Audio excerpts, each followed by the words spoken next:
เคโย่ไฮสบายดีท่านผู้ชมทุกท่านเลยเนาะโอเควันนี้อยู่กับข่อยนะจอนนี่เนาะหรือว่าแจ็คกี้แมนชาแนล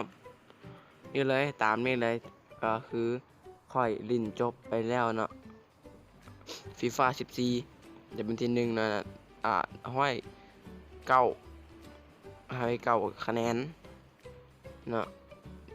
นี่เลยจบแล้วเจอมาดริดแล้วก็จบนี่เลยได้แชมป์มาค่อยกับท้ายคลิปไว้แล้วเนาะแต่ว่าไฟมันเสียเป็นยังกับบู๊เข้ามาเบิ่งกับบ่ได้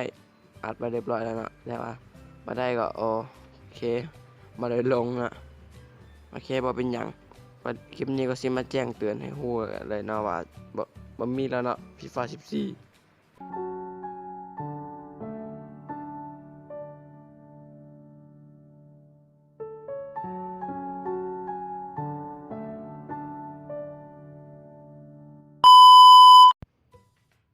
โอเคบ่ต้องเข้าใจผิดเด้อ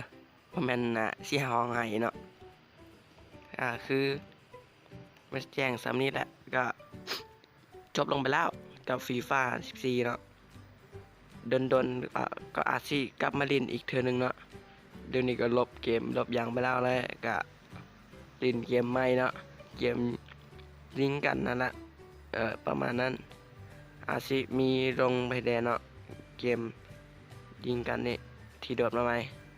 โอเคขอบใจทุกคนเลยบาย